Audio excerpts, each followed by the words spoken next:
This is Nightly Business Report with Tyler Matheson and Sue Herrera. Trio of tech beats. Google, Microsoft, and Amazon all top earnings forecast, potentially setting a positive tone for tomorrow after a big rally in stocks today. Key milestone. McDonald says sales are growing in the U.S. for the first time in 2 years.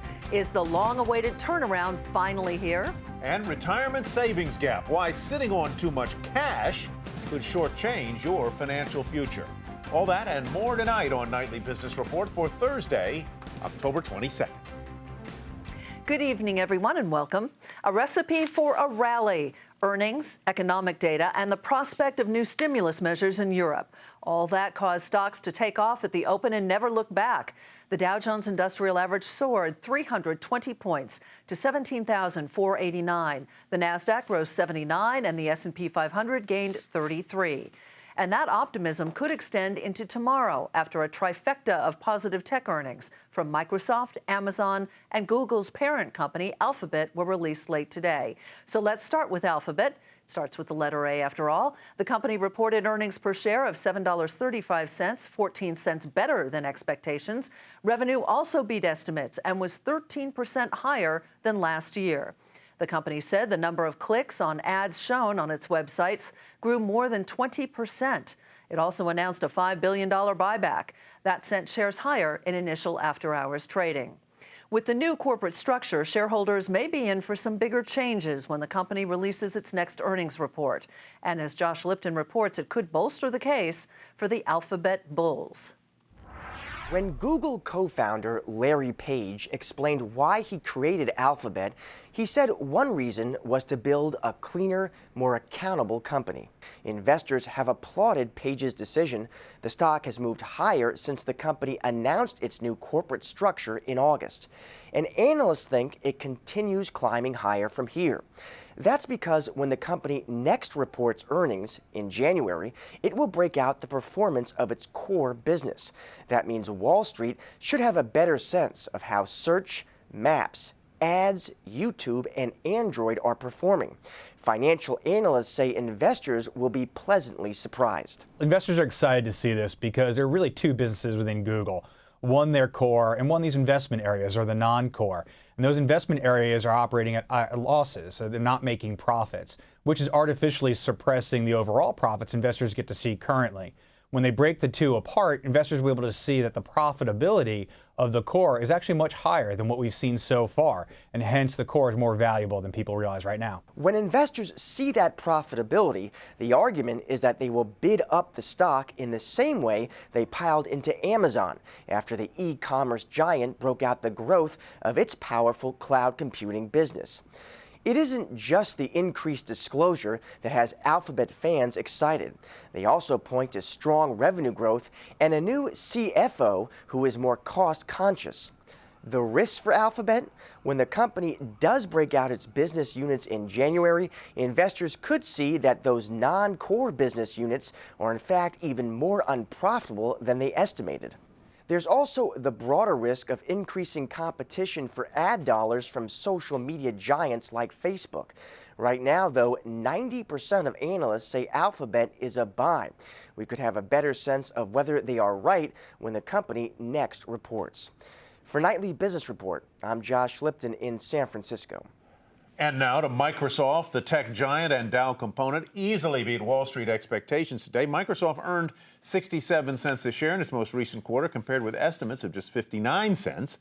Revenue for the quarter came in at $21.7 billion. Now, that was down nearly 7% from a year ago, but the target was comparatively modest, about $21 billion, so it was a beat.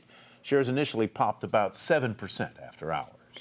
As for Amazon, the company posted a surprise profit in its latest earnings report, its second straight quarterly gain. The company citing strong sales in North America and growth in cloud computing. Amazon earning 17 cents a share. Expectations were for a loss of 13 cents. Revenue coming in at almost $25.5 billion, also topping estimates. Shares initially spiking more than 10% on the news after hours. John Fort tells us the key takeaway from both Microsoft and Amazon's reports. Good day for Seattle. Amazon and Microsoft both out with earnings that beat analysts' expectations on the top and bottom lines. The one thing to look for in Amazon's report is the guidance for the important holiday quarter.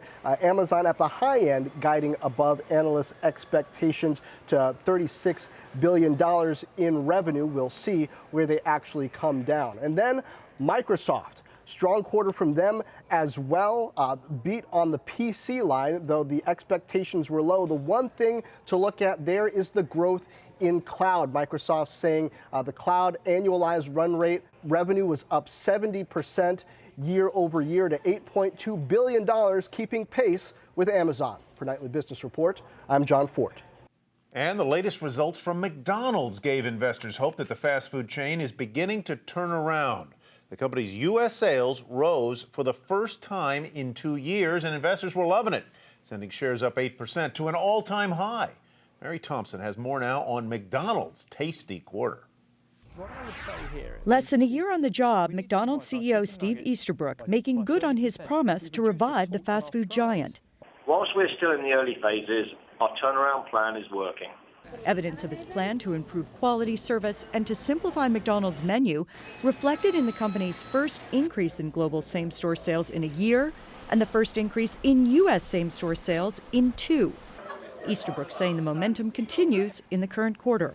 Looking ahead, as we begin fourth quarter, global comparable sales are expected to be positive in all segments.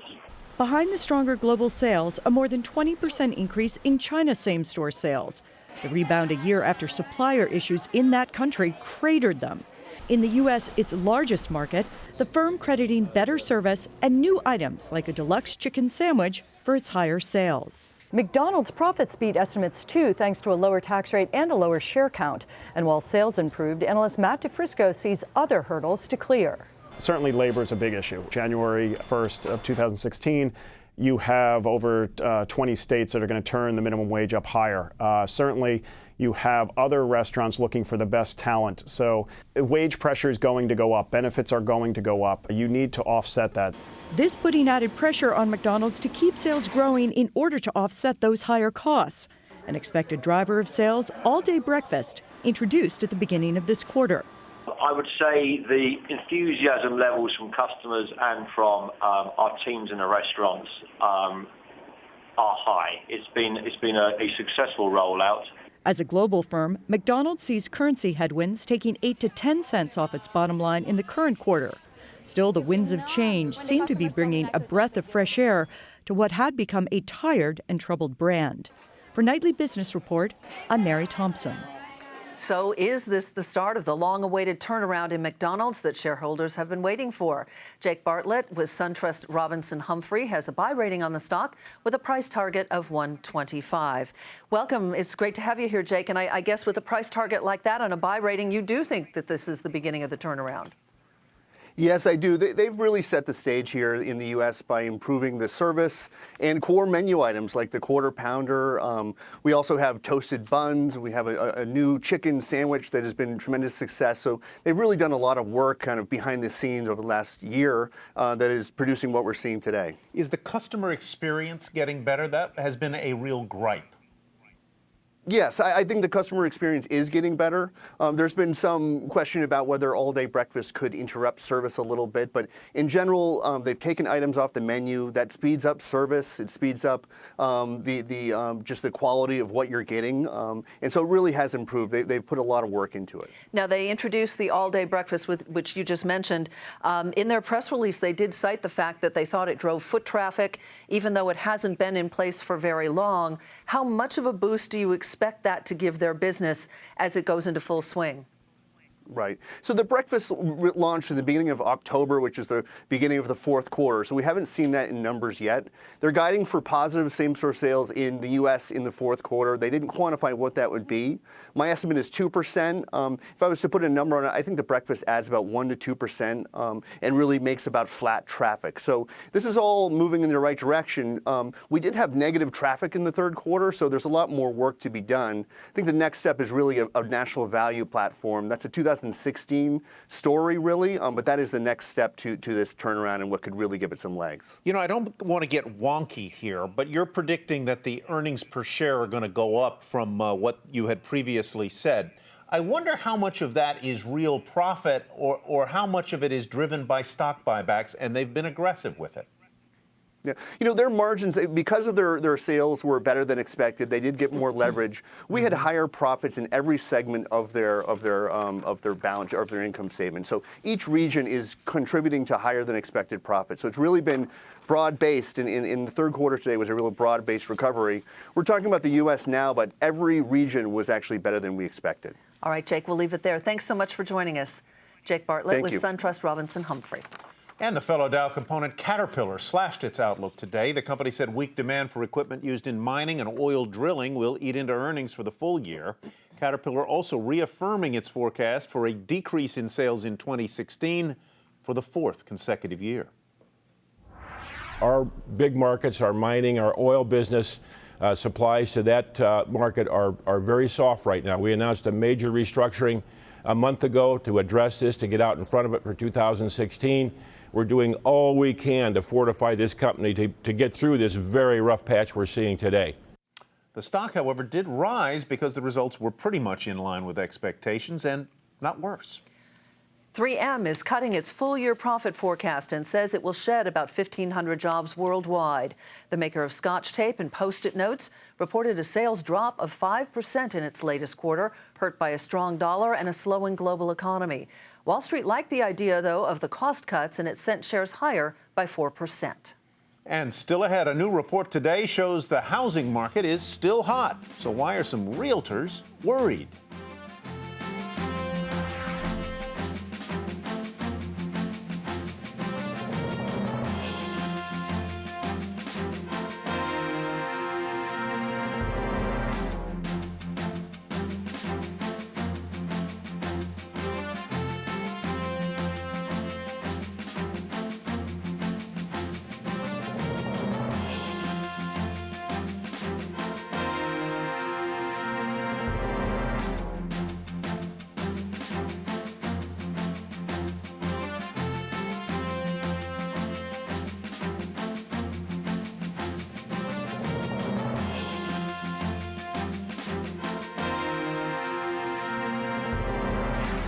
The number of Americans filing for new unemployment claims rose slightly less than expected last week, remaining near levels not seen since late in 1973. Claims rose by 3,000 to a seasonally adjusted 259,000. Most economists were expecting 265,000. Now, 300,000 is the level usually tied to a strengthening labor market. Anything below that is good, and it is the 33rd straight week we have been below that mark. And there's more signs of strength in the housing market. Sales of existing homes in September hit their second highest monthly pace since early 2007. The National Association of Realtors says sales rose nearly 5% to an annual rate of more than 5.5 million units. But as Diana Olick reports, realtors are starting to get worried. September sales rounded out a strong spring and summer season for the housing market. The numbers are well above a year ago, and price gains are still strong. The trouble is, the bulk of the action is on the high end. The median home price hit $221,900 in September, but sales were strongest for homes priced above that median. Above $250K, sales gained 22% from last year, but sales of homes priced below $100K, they fell. That's because there's so little supply on the low end. Because land prices have remained elevated in this recovery, builders are having a harder time building a lower cost home. It's harder for them to do that because they can't reach the profitability levels that they need to realize in their numbers. Overall, the number of listings actually fell in September. It usually rises in the fall due to slower sales. The lack of cheaper homes is at least partially to blame for the drop in first-time buyers. They're nowhere near normal levels and even fell from a month ago. Typically, this is the time of year singles or young couples without kids make that first home purchase. First-time home buyer is having trouble getting mortgage credit. They require a higher down payment, and it's more difficult for a first-time entry buyer to get in today than it has been, and it has been like this in 3 or 4 years, because a lot of the new rules and regulations make it difficult for that buyer to qualify. Realtors claim credit is easing a little bit, and that could help. But if supply doesn't turn higher through the colder months, things will get tighter and tougher come spring. For Nightly Business Report, I'm Diana Olick in Washington. Mortgage rates fell slightly this past week. According to Freddie Mac, the average rate on a 30-year mortgage ticked down to 3.79%. The 30-year has now been below 4% for 3 months.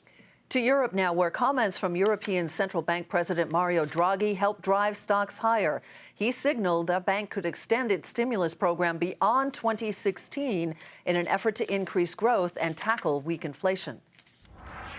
If we were to see that the technical assumptions underlying these projections have worsened, or the downside risks are increasing and further on materializing, we may well change the size, the composition, the design of all our monetary policy instruments as needed. The ECB's next meeting on monetary policy is in December. United Airlines raises its profit margin forecast, and that is where we begin tonight's market focus. The airline topped analyst expectations, helped by lower fuel costs. The company's acting CEO promised better service for travelers as he tried to reassure shareholders that United was in good hands. This following the heart attack of CEO Oscar Munoz and the recent resignation of former CEO Jeff Smizek. Shares of the company up close to 3% today. They finished at $56.05. Sticking with the airline, Southwest also benefiting from lower fuel costs. The airline reported higher revenue and record third-quarter profit that beat expectations. The CEO, Gary Kelly, said traffic demand is also improving. The capacity that the airline industry offers is increasing to meet that demand. We're growing our capacity over 7% this year, and we'll be growing 5 to 6% next year. Shares jumped over 7% today to 44.08. Dow Chemical also citing lower fuel costs as a driver for growth this quarter. The company saw its plastics business improve, mainly in Europe. It is also reviewing options for its pesticide and seed segments and raising its dividend. Shares of the company up more than 5% to $49.92. Under Armour reported higher profits and a jump in quarterly revenue as the company expands its presence in footwear. Its core apparel business also grew, helping Under Armour post its first ever billion-dollar quarter for sales. But some investors are concerned about weakening margins. That pressured the stock, and it was down more than 5% at $93.81. AT&T releasing its earnings after the bell today, beating analysts' expectations. This report is the first after the company completed its acquisition of DirecTV in July. The company saw subscriber growth in both its wireless group and its newly acquired satellite television business. Shares closing 1% higher for the day to $33.96 and seeing a jump in after-hours action as well.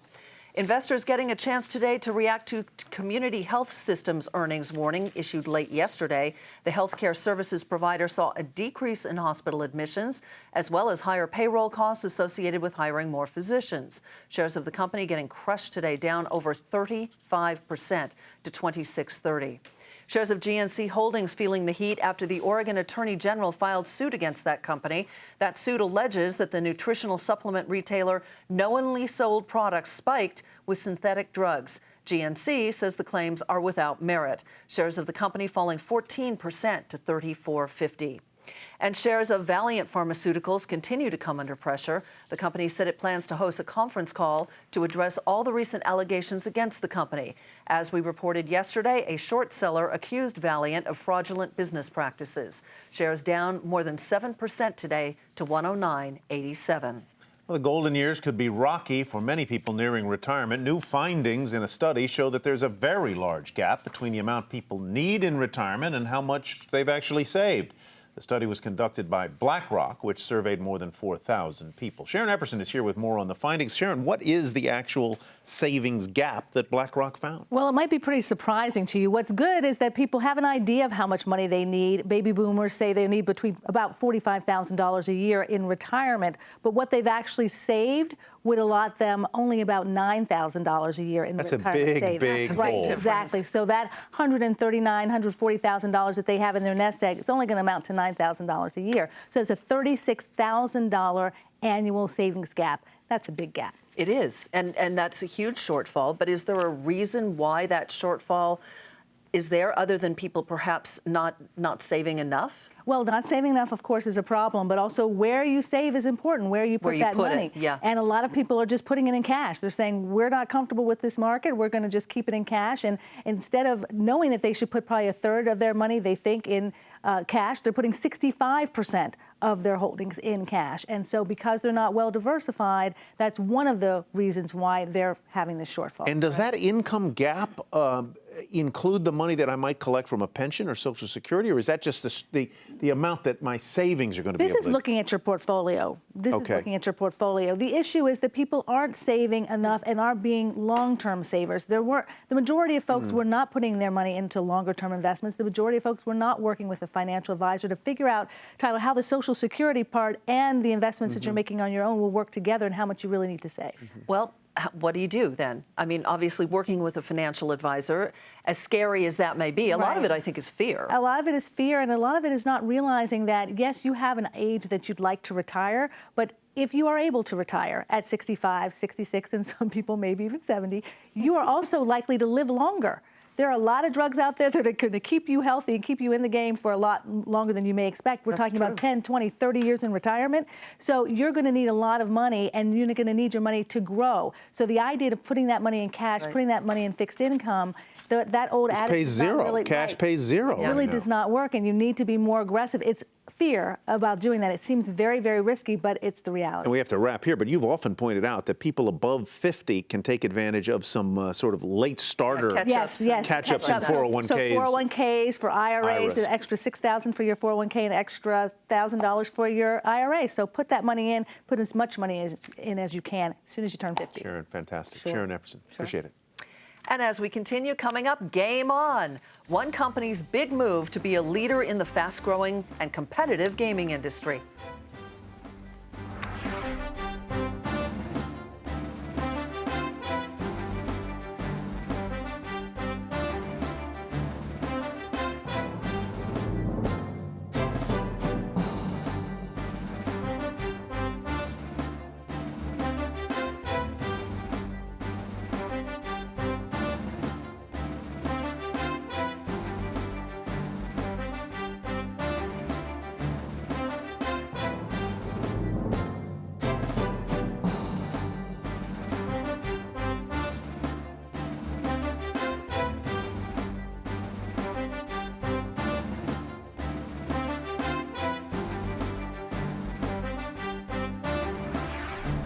John Malone's Liberty Global is reportedly in talks to acquire cable and wireless communications. The Wall Street Journal reports that deal could be worth more than $5 billion. Cable and Wireless, which trades in London, has more than 6 million subscribers, and it offers pay television, internet, landline, and wireless services in the Caribbean, Panama, and Monaco. United Auto Workers Union has approved a new labor pact with Fiat Chrysler. 77% of workers ratified the 4-year deal, and the agreement will now be used as a blueprint for contracts with the other automakers. The union says it will next target General Motors. Activision making a big push into competitive video gaming, otherwise known as esports. The company behind the Call of Duty franchise is creating an entire division devoted solely to this fast-growing business. And as Julia Borston reports, it has a lot at stake. Let's take a look at picks and bans. As the land grab for esports continues, video game giant Activision Blizzard is staking a claim, announcing a new division devoted to esports and 2 big hires to run it. Former CEO of ESPN and the NFL Network, Steve Bornstein, will be the division's chairman, and Mike Sepso, formerly president of Major League Gaming, will be its SVP. When you look at esports, it's a $600 million revenue opportunity globally. The U.S. market's very small, a little over $100 million. Most of it's corporate sponsorship. You bring someone like Steve Bornstein in to think of other ways to monetize the business. This follows Activision's announcement last month that it's creating a world league for its hit Call of Duty, with $3 million in prize money. Activision's BlizzCon event will feature the global finals for games including StarCraft II and World of Warcraft. Gamers competing for more than $4 million in prizes. This is just the latest bet that more consumers will want to watch people play video games. The number of esports fans is expected to grow from 116 million this year to 165 million in 2018, according to a report from Newzoo. And traditional media is moving further into esports. Last month, Turner and agency WME-IMG partnered to create a new esports league and to air the competitions on TBS. I think it's a low-cost risk for someone like Turner to put on some live event programming that's going to draw in a youthful audience. That's going to be very favorable for advertisers. It's not going to cost a lot to do, and they'll see what works. Video games is a growing business. It's got a broad user base, and this console cycle is off to a very good start, so I think there's a lot of reasons to be hopeful.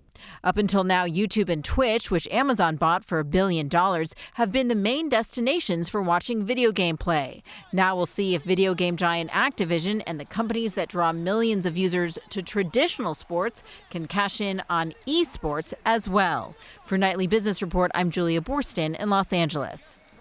And let's take another look. Let's just linger on today's rally on Wall Street, shall we? The Dow rose 320 points, nearly 2%. The Nasdaq gained 79, about 1 2/3%, and the S&P 500 added 33. I think McDonald's surprised a lot of people today. I think it did. And teed it up. I think it did, and you know, good for them if that turnaround so long in coming is finally here. We'll see what the all-day breakfast menu adds to it. And Mario Draghi helped too in Europe. Oh, and in Europe, here yeah. as well. Easy rates for a long time to come. That's Nightly Business Report for tonight. I'm Sue Herrera. Thanks for joining us. Thanks from me as well. I'm Tyler Mathisen. Have a great evening, everybody. We will see you back here tomorrow night.